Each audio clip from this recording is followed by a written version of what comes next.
ನಿನ್ನ ಪ್ರೀತಿಯಲಿ ನನ್ನ ಭಾಗ್ಯವು ಬೆಳಗಿತು. ಎಂದು ನಿನ್ನ ಪಡೆದೆನು ನಾನಂದೇ ಜಗವ ಮರೆತೆನು. ಬಾಬಾ ನಿನ್ನ ಪ್ರೀತಿಯಲಿ ನನ್ನ ಭಾಗ್ಯವು ಬೆಳಗಿತು.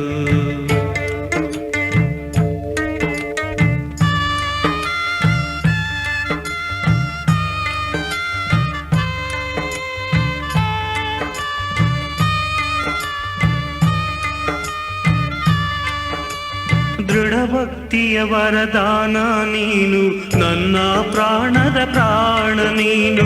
ಜೀವನದಾಯಿ ಹೂಬನದಲ್ಲಿ ಕ್ಷಣವೂ ಅಗಲದೆ ನೆರಳಿನಲಿ ನಗುವ ಸುಂದರ ಸುಮವೋ ನೀನು. ಒಡನಾಡುತ್ತಲೇ ಇರುವೆನು ನಾನು. ಬಾಬಾ ನಿನ್ನ ಪ್ರೀತಿಯಲಿ ನನ್ನ ಭಾಗ್ಯವು ಬೆಳಗಿತು.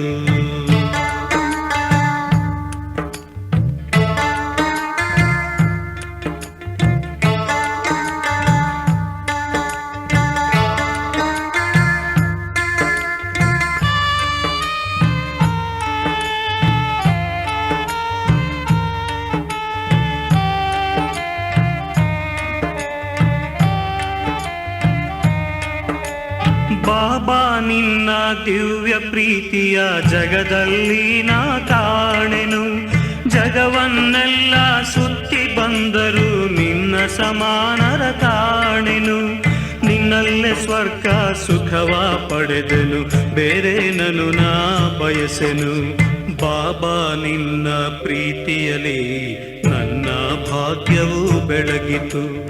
ಎಂದು ನಿನ್ನ ಪಡೆದೆನು ನಾನಂತೆ ಜಗವ ಮರೆತೆನು.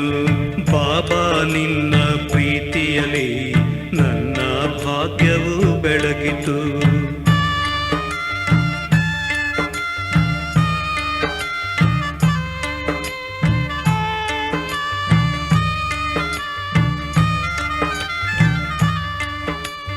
ಮನದ ದರ್ಪಣದಲ್ಲಿ ಬಾಬಾ ನಿನ್ನ ಬಿಂಬವ ಕಾಣುವೆ. ನಿನ್ನ ಸ್ನೇಹದ ಸಂಗದಲ್ಲಿ ಮುದದಿ ಮಾತನಾಡುವೆ. ನಿನ್ನನ್ನು ಪಡೆದ ಭಾಗ್ಯವು ಎನಗೆ ಈ ಜಗವು ತೃಣ ಸಮಾನವು. ಬಾಬಾ ನಿನ್ನ ಪ್ರೀತಿಯಲಿ ನನ್ನ ಭಾಗ್ಯವು ಬೆಳಗಿತು. ಎಂದು ನಿನ್ನ ಪಡೆದೆನು ನಾನಂದೇ ಜಗವ ಮರೆತೆನು. ಬಾಬಾ ನಿನ್ನ ಪ್ರೀತಿಯಲಿ ನನ್ನ ಭಾಗ್ಯವು ಬೆಳಗಿತು. ಎಂದು ನಿನ್ನ ಪಡೆದೆನು ನಾನಂದೇ ಜಗವ ಮರೆತೆನು. ಬಾಬಾ ನಿನ್ನ ಪ್ರೀತಿಯಲಿ ನನ್ನ ಭಾಗ್ಯವು ಬೆಳಗಿತು. ಬಾಬಾ ನಿನ್ನ ಪ್ರೀತಿಯಲಿ ನನ್ನ ಭಾಗ್ಯವು ಬೆಳಗಿತು. ಬಾಬಾ ನಿನ್ನ ಪ್ರೀತಿಯಲಿ ನನ್ನ ಭಾಗ್ಯವು ಬೆಳಗಿತು. ಬಾಬಾ ನಿನ್ನ ಪ್ರೀತಿಯಲಿ ನನ್ನ ಭಾಗ್ಯವು ಬೆಳಗಿತು. ಓಂ ಶಾಂತಿ. 24/9/2025 ಪ್ರಾರ್ಥ ಮುರಳಿ ಬಾಪ್ತಾದ ಮಧುಬನ. ಮಧುರ ಮಕ್ಕಳೇ, ತಂದೆಯು ನಿಮ್ಮ ಬ್ಯಾಟರಿಯನ್ನು ಚಾರ್ಜ್ ಮಾಡಲು ಬಂದಿದ್ದಾರೆ. ನೀವು ಎಷ್ಟು ನೆನಪಿನಲ್ಲಿರುತ್ತೀರಿ ಅಷ್ಟು ಬ್ಯಾಟರಿ ಚಾರ್ಜ್ ಆಗುತ್ತಿರುವುದು. ಪ್ರಶ್ನೆ: ನಿಮ್ಮ ಸತ್ಯದ ದೋಣಿಗೆ ಬಿರುಗಾಳಿಗಳು ಏಕೆ ಬರುತ್ತವೆ? ಉತ್ತರ: ಏಕೆಂದರೆ ಈ ಸಮಯದಲ್ಲಿ ಕೃತಕವಾದವರು ಬಹಳಷ್ಟು ಮಂದಿ ಇದ್ದಾರೆ. ಕೆಲವರು ತಮ್ಮನ್ನು ಭಗವಂತನೆಂದು ಹೇಳಿಕೊಳ್ಳುತ್ತಾರೆ, ಕೆಲವರು ರಿದ್ದಿ ಸಿದ್ಧಿ ತೋರಿಸುತ್ತಾರೆ. ಆದ್ದರಿಂದ ಮನುಷ್ಯರು ಸತ್ಯವನ್ನು ಪರೀಕ್ಷಿಸಲು ಸಾಧ್ಯವಿಲ್ಲ. ಸತ್ಯದ ದೋಣಿಯನ್ನು ಅಲುಗಾಡಿಸಲು ಪ್ರಯತ್ನಿಸುತ್ತಾರೆ. ಆದರೆ ನಿಮಗೆ ತಿಳಿದಿದೆ, ನಮ್ಮ ಸತ್ಯದ ದೋಣಿಯು ಇಂದು ಮುಳುಗಿ ಹೋಗಲು ಸಾಧ್ಯವಿಲ್ಲ. ಇಂದು ಯಾರು ವಿಘ್ನಗಳನ್ನು ಹಾಕುತ್ತಾರೆ, ಅವರು ನಾಳೆ ಸದ್ಗತಿಯ ಮಾರ್ಗವು ಇಲ್ಲಿಯೇ ಸಿಗುತ್ತದೆ ಎಂಬುದನ್ನು ತಿಳಿದುಕೊಳ್ಳುತ್ತಾರೆ. ಎಲ್ಲರಿಗಾಗಿ ಇದೊಂದೇ ಅಂಗಡಿಯಾಗಿದೆ. ಓಂ ಶಾಂತಿ. ಆತ್ಮಿಕ ಮಕ್ಕಳ ಪ್ರತಿ ಅಥವಾ ಆತ್ಮಗಳ ಪ್ರತಿ, ಏಕೆಂದರೆ ಆತ್ಮವೇ ಕಿವಿಗಳ ಮೂಲಕ ಕೇಳುತ್ತದೆ. ಧಾರಣೆಯು ಆತ್ಮದಲ್ಲಿಯೇ ಆಗುತ್ತದೆ. ತಂದೆಯ ಆತ್ಮನಲ್ಲಿಯೂ ಸಹ ಜ್ಞಾನವು ತುಂಬಲ್ಪಟ್ಟಿದೆ. ಮಕ್ಕಳು ಈ ಜನ್ಮದಲ್ಲಿ ಆತ್ಮ ಅಭಿಮಾನಿಗಳಾಗಬೇಕಾಗಿದೆ. ಭಕ್ತಿ ಮಾರ್ಗದ 63 ಜನ್ಮಗಳಲ್ಲಿ ನೀವು ದೇಹಾಭಿಮಾನದಲ್ಲಿರುತ್ತೀರಿ. ಆತ್ಮವೆಂದರೇನೆಂಬುದು ತಿಳಿದಿರುವುದಿಲ್ಲ. ಆತ್ಮವು ಅವಶ್ಯವಾಗಿ ಇದೆ. ಆತ್ಮವೇ ಶರೀರದಲ್ಲಿ ಪ್ರವೇಶ ಮಾಡುತ್ತದೆ. ದುಃಖವು ಆತ್ಮಕ್ಕೆ ಆಗುತ್ತದೆ. ಆದ್ದರಿಂದಲೇ ಪತಿತ ಆತ್ಮ ಪಾವನ ಆತ್ಮವೆಂದು ಹೇಳಲಾಗುತ್ತದೆ. ಪತಿತ ಪರಮಾತ್ಮನೆಂದು ಎಂದು ಕೇಳಿಲ್ಲ. ಸರ್ವರಲ್ಲಿ ಒಂದು ವೇಳೆ ಪರಮಾತ್ಮನಿದ್ದಿದ್ದರೆ ಪತಿತ ಪರಮಾತ್ಮನಾಗಿ ಬಿಡುತ್ತಿದ್ದರು. ಅಂದಾಗ ಮುಖ್ಯ ಮಾತು ಆತ್ಮ ಅಭಿಮಾನಿಗಳಾಗಬೇಕಾಗಿದೆ. ಆತ್ಮವು ಎಷ್ಟು ಚಿಕ್ಕದಾಗಿದೆ, ಅದರಲ್ಲಿ ಎಷ್ಟೊಂದು ಪಾತ್ರವು ಹೇಗೆ ಅಡಕವಾಗಿದೆ, ಇದು ಯಾರಿಗೂ ತಿಳಿದಿಲ್ಲ. ನೀವಂತೂ ಹೊಸ ಮಾತನ್ನು ಕೇಳುತ್ತೀರಿ. ಈ ನೆನಪಿನ ಯಾತ್ರೆಯನ್ನು ತಂದೆಯೇ ಕಲಿಸಿಕೊಡುತ್ತಾರೆ. ಮತ್ಯಾರೂ ಕಲಿಸಲು ಸಾಧ್ಯವಿಲ್ಲ. ಇದರಲ್ಲಿಯೇ ಪರಿಶ್ರಮವಿದೆ. ಮತ್ತೆ ಮತ್ತೆ ತನ್ನನ್ನು ಆತ್ಮನೆಂದು ತಿಳಿಯಬೇಕಾಗಿದೆ. ಹೇಗೆ ನೋಡಿ, ಎಮರ್ಜೆನ್ಸಿ ಲೈಟ್ ಬಂದಿದೆ. ಇದು ಬ್ಯಾಟರಿಯಿಂದ ನಡೆಯುತ್ತದೆ. ಇದನ್ನು ಮತ್ತೆ ಚಾರ್ಜ್ ಮಾಡುತ್ತಾರೆ. ತಂದೆಯು ಎಲ್ಲದಕ್ಕಿಂತ ದೊಡ್ಡ ಪವರ್ ಶಕ್ತಿ ಆಗಿದ್ದಾರೆ. ಎಷ್ಟೊಂದು ಮಂದಿ ಆತ್ಮಗಳಿದ್ದಾರೆ. ಎಲ್ಲರೂ ತಂದೆಯಿಂದ ಪವರನ್ನು ತುಂಬಿಸಿಕೊಳ್ಳಬೇಕಾಗಿದೆ. ತಂದೆಯು ಸರ್ವಶಕ್ತಿವಂತನಾಗಿದ್ದಾರೆ. ಅವರೊಂದಿಗೆ ನಮ್ಮ ಯೋಗವಿಲ್ಲವೆಂದರೆ ಬ್ಯಾಟರಿಯು ಹೇಗೆ ಚಾರ್ಜ್ ಆಗುತ್ತದೆ? ಡಿಸ್ಚಾರ್ಜ್ ಆಗುವುದರಲ್ಲಿ ಇಡೀ ಕಲ್ಪ ಹಿಡಿಸುತ್ತದೆ. ಈಗ ಪುನಃ ಬ್ಯಾಟರಿಯನ್ನು ಚಾರ್ಜ್ ಮಾಡಲಾಗುತ್ತದೆ. ಮಕ್ಕಳಿಗೆ ತಿಳಿದಿದೆ, ನಮ್ಮ ಬ್ಯಾಟರಿಯು ಈಗ ಡಿಸ್ಚಾರ್ಜ್ ಆಗಿಬಿಟ್ಟಿದೆ. ಈಗ ಮತ್ತೆ ಚಾರ್ಜ್ ಮಾಡಬೇಕು. ಅದು ಹೇಗೆ? ಅದಕ್ಕಾಗಿ ನನ್ನೊಂದಿಗೆ ಯೋಗವನ್ನಿಡಿ ಎಂದು ತಂದೆಯು ತಿಳಿಸುತ್ತಾರೆ. ಇದಂತೂ ತಿಳಿದುಕೊಳ್ಳುವ ಬಹಳ ಸಹಜವಾದ ಮಾರ್ಗವಾಗಿದೆ. ತಂದೆಯು ತಿಳಿಸುತ್ತಾರೆ, ನನ್ನ ಜೊತೆ ಬುದ್ಧಿಯೋಗವನ್ನಿಡಿ. ಆಗ ನೀವಾತ್ಮನಲ್ಲಿ ಶಕ್ತಿಯು ತುಂಬಿ ಸತೋಪ್ರಧಾನರಾಗಿ ಬಿಡುವಿರಿ. ವಿದ್ಯೆಯೇ ಸಂಪಾದನೆಯಾಗಿದೆ. ನೆನಪಿನಿಂದ ನೀವು ಪಾವನರಾಗುತ್ತೀರಿ. ದೀರ್ಘಾಯಸ್ಸುಳ್ಳವರಾಗುತ್ತೀರಿ. ಬ್ಯಾಟರಿಯು ಚಾರ್ಜ್ ಆಗುತ್ತದೆ. ಪ್ರತಿಯೊಬ್ಬರೂ ನೋಡಿಕೊಳ್ಳಿ, ತಂದೆಯನ್ನು ಎಷ್ಟು ನೆನಪು ಮಾಡುತ್ತೇವೆ. ತಂದೆಯನ್ನು ಮರೆಯುವುದರಿಂದಲೇ ಬ್ಯಾಟರಿಯು ಡಿಸ್ಚಾರ್ಜ್ ಆಗುತ್ತದೆ. ಯಾರದ್ದೂ ಈಗ ಸತ್ಯ ಸಂಬಂಧವಿಲ್ಲ. ನೀವು ಮಕ್ಕಳದ್ದೇ ಸತ್ಯವಾದ ಸಂಬಂಧವಿದೆ. ತಂದೆಯನ್ನು ನೆನಪು ಮಾಡದೆ ಜ್ಯೋತಿಯು ಬೆಳಗುವುದಾದರೂ ಹೇಗೆ? ಜ್ಞಾನವನ್ನು ಕೇವಲ ತಂದೆಯೊಬ್ಬರೇ ಕೊಡುತ್ತಾರೆ. ಮಕ್ಕಳಿಗೆ ತಿಳಿದಿದೆ, ಜ್ಞಾನವು ದಿನ, ಭಕ್ತಿಯು ರಾತ್ರಿಯಾಗಿದೆ. ಮತ್ತೆ ರಾತ್ರಿಯೊಂದಿಗೆ ವೈರಾಗ್ಯ ಉಂಟಾಗುತ್ತದೆ. ಹಗಲು ಆರಂಭವಾಗುತ್ತದೆ. ತಂದೆಯು ತಿಳಿಸುತ್ತಾರೆ, ರಾತ್ರಿಯನ್ನು ಮರೆಯಿರಿ. ಈಗ ದಿನವನ್ನು ನೆನಪು ಮಾಡಿ. ಸ್ವರ್ಗವು ದಿನ, ನರಕವು ರಾತ್ರಿಯಾಗಿದೆ. ನೀವು ಮಕ್ಕಳು ಈಗ ಚೈತನ್ಯದಲ್ಲಿದ್ದೀರಿ. ಈ ಶರೀರವಂತೂ ವಿನಾಶಿಯಾಗಿದೆ. ಮಣ್ಣಿನಿಂದ ರಚನೆಯಾಗುತ್ತದೆ. ಮತ್ತೆ ಮಣ್ಣಿನಲ್ಲಿಯೇ ಸೇರಿ ಹೋಗುತ್ತಾರೆ. ಆತ್ಮವು ಅವಿನಾಶಿಯಲ್ಲವೇ? ಬಾಕಿ ಬ್ಯಾಟರಿಯು ಡಿಸ್ಚಾರ್ಜ್ ಆಗುತ್ತದೆ. ನೀವೀಗ ಎಷ್ಟೊಂದು ಬುದ್ಧಿವಂತರಾಗಿದ್ದೀರಿ. ನಿಮ್ಮ ಬುದ್ಧಿಯು ಮನೆಯ ಕಡೆ ಹೋಗುತ್ತದೆ. ಅಲ್ಲಿಂದ ನಾವು ಬಂದಿದ್ದೇವೆ.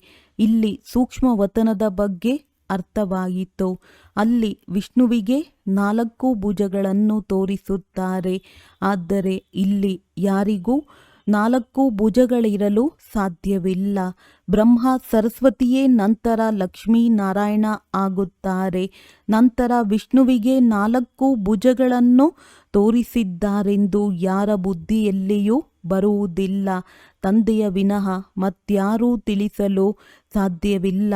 ಆತ್ಮದಲ್ಲಿಯೇ ಸಂಸ್ಕಾರವು ತುಂಬುತ್ತದೆ. ಆತ್ಮವೇ ತಮೋ ಪ್ರಧಾನದಿಂದ ಸತೋ ಪ್ರಧಾನವಾಗುತ್ತದೆ.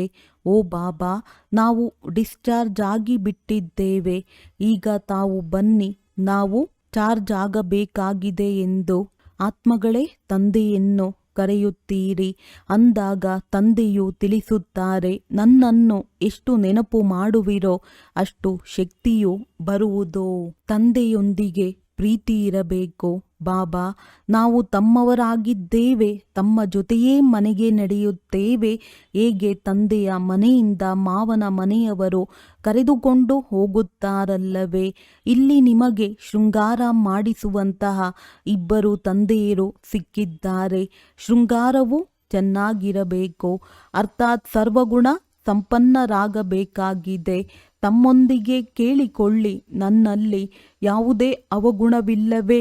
ಮನಸ್ಸಿನಲ್ಲಿ ಬಲೆ ಬಿರುಗಾಳಿಗಳು ಬರುತ್ತವೆ, ಆದರೆ ಅದನ್ನು ಕರ್ಮದಲ್ಲಿ ತರುತ್ತಿಲ್ಲ ತಾನೆ. ಯಾರಿಗೂ ದುಃಖವನ್ನು ಕೊಡುತ್ತಿಲ್ಲವೇ? ತಂದೆಯು ದುಃಖಹರ್ತ ಸುಖಕರ್ತನಾಗಿದ್ದಾರೆ. ನಾವೂ ಸಹ ಎಲ್ಲರಿಗೆ ಸುಖದ ಮಾರ್ಗವನ್ನು ತಿಳಿಸುತ್ತೇವೆ. ತಂದೆಯು ಬಹಳಷ್ಟು ಯುಕ್ತಿಗಳನ್ನು ತಿಳಿಸುತ್ತಾ ಇರುತ್ತಾರೆ. ನೀವಂತೂ ಸೈನಿಕರಲ್ಲವೇ? ನಿಮ್ಮ ಹೆಸರೇ ಆಗಿದೆ ಪ್ರಜಾಪಿತ ಬ್ರಹ್ಮ ಕುಮಾರ ಕುಮಾರಿಯರು. ಯಾರಾದರೂ ಒಳಗೆ ಬರಲಿ, ಮೊಟ್ಟ ಮೊದಲಿಗೆ ಇದನ್ನು ಕೇಳಿರಿ. ಎಲ್ಲಿಂದ ಬಂದಿದ್ದೀರಿ? ಯಾರ ಬಳಿ ಬಂದಿದ್ದೀರಿ?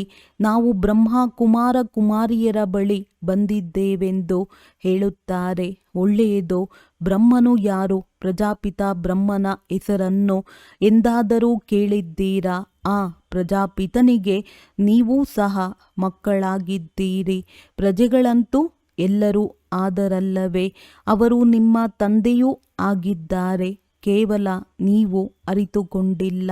ಬ್ರಹ್ಮನೂ ಸಹ ಅವಶ್ಯವಾಗಿ ಯಾರ ಮಗನೋ ಆಗಿರಬೇಕಲ್ಲವೇ? ಅವರ ತಂದೆಗೆ ಯಾವುದೇ ಶರೀರವಂತೂ ಕಾಣುವುದಿಲ್ಲ. ಬ್ರಹ್ಮ, ವಿಷ್ಣು, ಶಂಕರ ಈ ಮೂವರ ಮೇಲೆ ಶಿವನಿದ್ದಾರೆ. ತ್ರಿಮೂರ್ತಿ ಶಿವನೆಂದು ಹೇಳಲಾಗುತ್ತದೆ. ಅಂದರೆ ಮೂವರ ರಚಯಿತ ಮೇಲೆ ಒಬ್ಬ ಶಿವತಂದೆ ಇದ್ದಾರೆ. ನಂತರ ಮೂವರು ತ್ರಿಮೂರ್ತಿಗಳು. ಹೇಗೆ ವಂಶಾವಳಿ ಇರುತ್ತದೆ ಎಲ್ಲವೇ?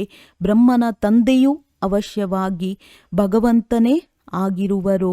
ಅವರು ಆತ್ಮಗಳ ಪಿತನಾಗಿದ್ದಾರೆ. ಅಂದ ಮೇಲೆ ಬ್ರಹ್ಮ ನೆಲ್ಲಿಂದ ಬಂದರು? ತಂದೆಯು ತಿಳಿಸುತ್ತಾರೆ, ನಾನು ಇವರಲ್ಲಿ ಪ್ರವೇಶ ಮಾಡಿ ಇವರಿಗೆ ಬ್ರಹ್ಮನೆಂದು ಹೆಸರಿಡುತ್ತೇನೆ. ಆ ಯಜ್ಞದ ಆದಿಯಲ್ಲಿ ನೀವು ಮಕ್ಕಳಿಗೂ ಹೆಸರನ್ನಿಡಲಾಯಿತು. ಹಾಗೆಯೇ ಇವರಿಗೂ ಬ್ರಹ್ಮನೆಂದು ಹೆಸರಿಟ್ಟೆವು. ನನ್ನದು ಈ ದಿವ್ಯ ಅಲೌಕಿಕ ಜನ್ಮವಾಗಿದೆ. ನೀವು ಮಕ್ಕಳನ್ನು ದತ್ತು ಮಾಡಿಕೊಳ್ಳುತ್ತೇನೆ. ಬಾಕಿ ಇವರಲ್ಲಿ ಬ್ರಹ್ಮ ಪ್ರವೇಶ ಮಾಡುತ್ತೇನೆ. ನಂತರ ನಿಮಗೆ ತಿಳಿಸಿಕೊಡುತ್ತೇನೆ. ಆದ್ದರಿಂದ ಇಬ್ಬರೂ ಬಾಪ್ತಾದ ಆದರು. ಯಾರಲ್ಲಿ ಪ್ರವೇಶ ಮಾಡಿದರೋ ಆ ಶರೀರದ ಆತ್ಮವು ಇದೆಯಲ್ಲವೇ? ಇವರ ಪಕ್ಕದಲ್ಲಿ ನಾನು ಬಂದು ಕುಳಿತುಕೊಳ್ಳುತ್ತೇನೆ. ಇಲ್ಲಿ ಎರಡು ಆತ್ಮಗಳ ಪಾತ್ರವು ಬಹಳ ನಡೆಯುತ್ತದೆ. ಆತ್ಮವನ್ನು ಕರೆಸುತ್ತಾರೆ. ಅಂದಾಗ ಆತ್ಮವು ಬಂದು ಎಲ್ಲಿ ಕುಳಿತುಕೊಳ್ಳುವುದೋ? ಅವಶ್ಯವಾಗಿ ಬ್ರಾಹ್ಮಣನ ಆತ್ಮನ ಪಕ್ಕದಲ್ಲಿಯೇ ಬಂದು ಕುಳಿತುಕೊಳ್ಳುತ್ತದೆ ಎಲ್ಲವೇ? ಹಾಗೆಯೇ ಇಲ್ಲಿಯೂ ಎರಡು ಆತ್ಮಗಳಿದ್ದಾರೆ. ತಂದೆ ಮತ್ತು ದಾದಾ ತಮ್ಮ ಜನ್ಮಗಳ ಬಗ್ಗೆ ಅರಿತುಕೊಂಡಿಲ್ಲವೆಂದು ತಂದೆಯು ಇವರಿಗಾಗಿಯೇ ತಿಳಿಸುತ್ತಾರೆ. ನಿಮಗೂ ತಿಳಿಸುತ್ತಾರೆ. ನೀವು ನಿಮ್ಮ ಜನ್ಮಗಳನ್ನು ಅರಿತುಕೊಂಡಿರಲಿಲ್ಲ. ಈಗ ಸ್ಮೃತಿ ಬಂದಿದೆ. ಕಲ್ಪಕಲ್ಪವು 84 ಜನ್ಮಗಳ ಚಕ್ರವನ್ನು ಸುತ್ತುತ್ತೇವೆ. ಈಗ ಹಿಂತಿರುಗಿ ಹೋಗುತ್ತೇವೆ. ಇದು ಸಂಗಮ ಯುಗವಾಗಿದೆ. ಈಗ ಇಲ್ಲಿಂದ ವರ್ಗಾಯಿತರಾಗುತ್ತೇವೆ. ಯೋಗದಿಂದ ನೀವು ಸತೋಪ್ರಧಾನರಾಗಿ ಬಿಡುತ್ತೀರಿ. ಬ್ಯಾಟರಿಯು ಚಾರ್ಜ್ ಆಗುವುದು. ನಂತರ ಸತ್ಯಯುಗದಲ್ಲಿ ಬರುತ್ತೀರಿ. ಬುದ್ಧಿಯಲ್ಲಿ ಇಡೀ ಚಕ್ರವು ಸುತ್ತುತ್ತಿರುತ್ತದೆ. ವಿಸ್ತಾರದಲ್ಲಂತೂ ಹೋಗಲು ಸಾಧ್ಯವಿಲ್ಲ. ಹೇಗೆ ವೃಕ್ಷಕ್ಕೂ ಆಯಸ್ಸು ನಿಗದಿಯಾಗಿರುತ್ತದೆ ಎಲ್ಲವೇ? ಅದರ ನಂತರ ಒಣಗಿ ಹೋಗುತ್ತದೆ.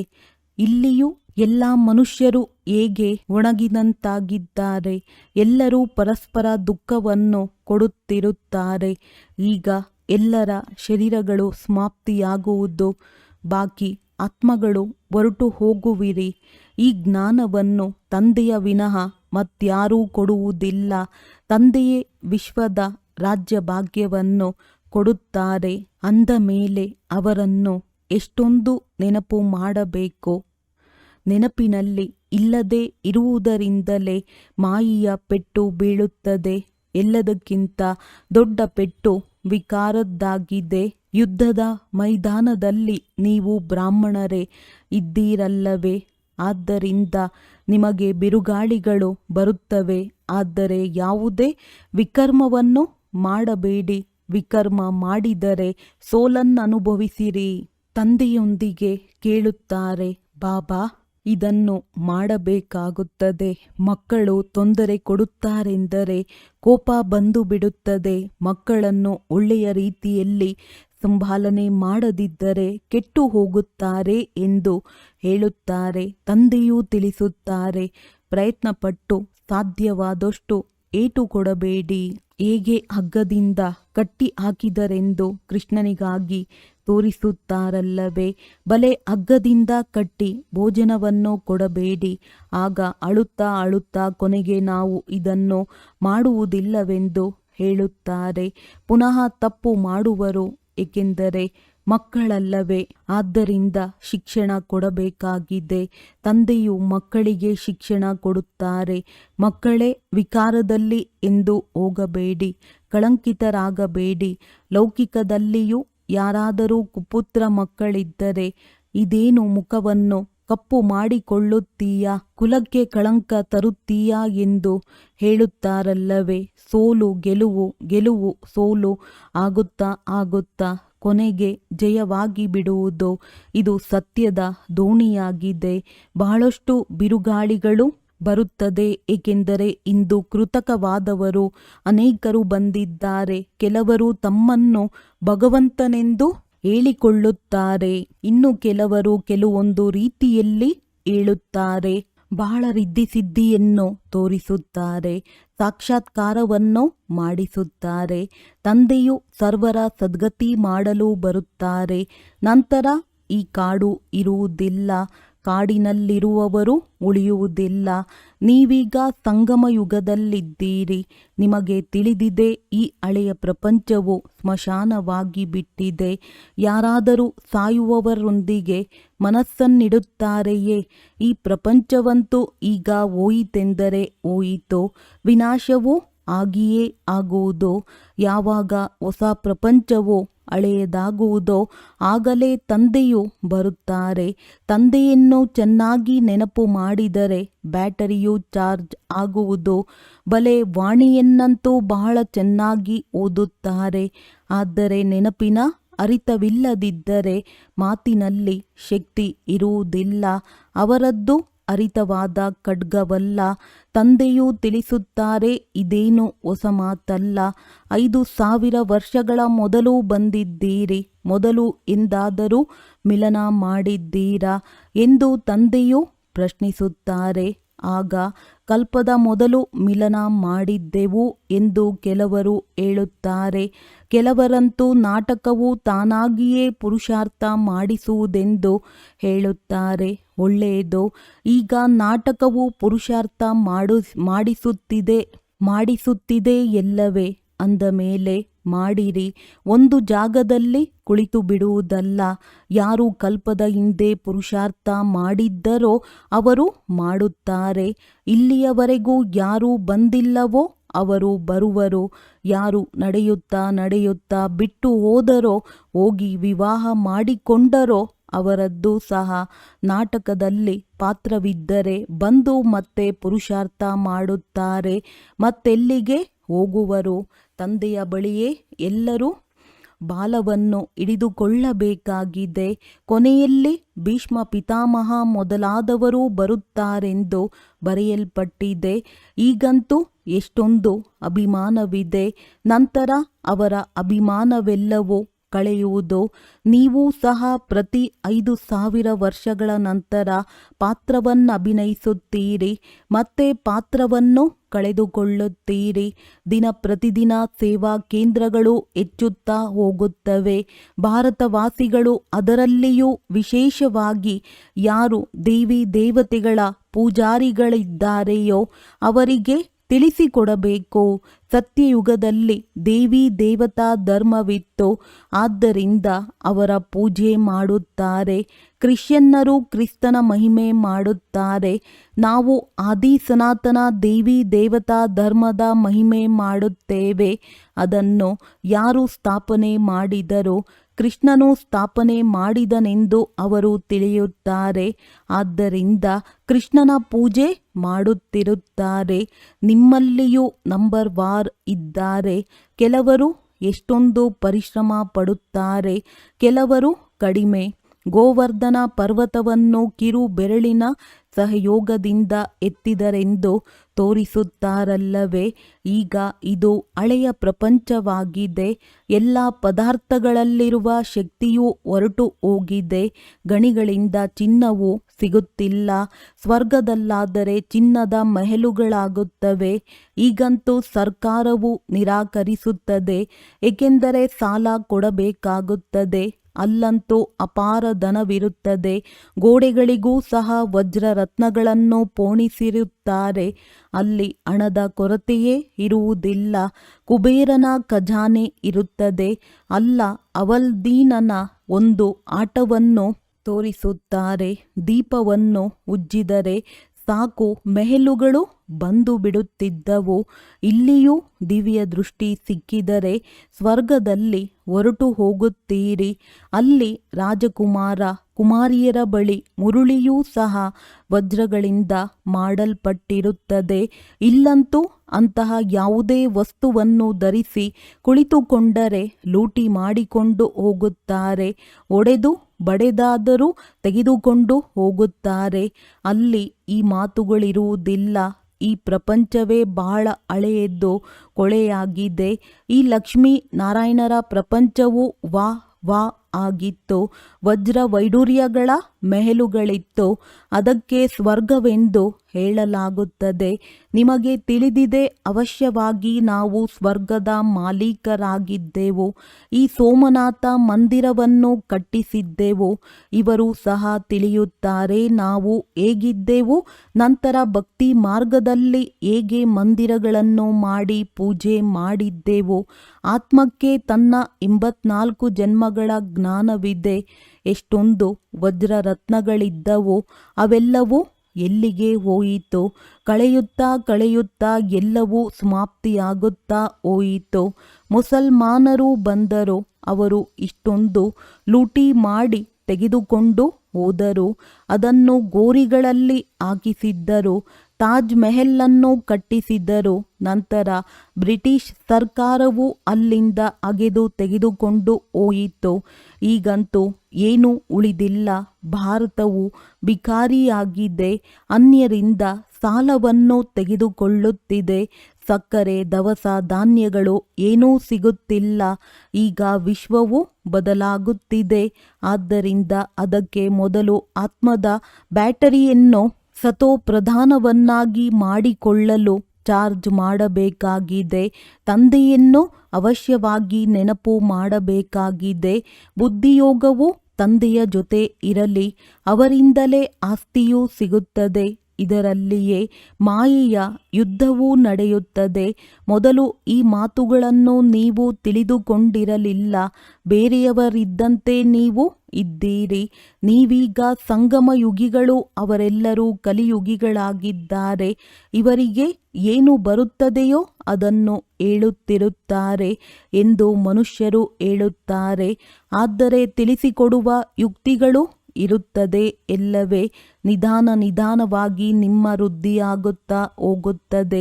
ಈಗ ತಂದೆಯು ದೊಡ್ಡ ವಿಶ್ವವಿದ್ಯಾಲಯವನ್ನು ತೆರೆಯುತ್ತಿದ್ದಾರೆ. ಇದರಲ್ಲಿ ತಿಳಿಸಿಕೊಡಲು ಚಿತ್ರಗಳೂ ಬೇಕಲ್ಲವೇ? ಮುಂದೆ ಹೋದಂತೆ ನಿಮ್ಮ ಬಳಿ ಇವೆಲ್ಲವೂ ಟ್ರಾನ್ಸ್ಲೇಟ್ನ ಚಿತ್ರಗಳಾಗುತ್ತವೆ. ಆಗ ನಿಮಗೆ ತಿಳಿಸುವುದಕ್ಕೂ ಸಹಜವಾಗುತ್ತದೆ.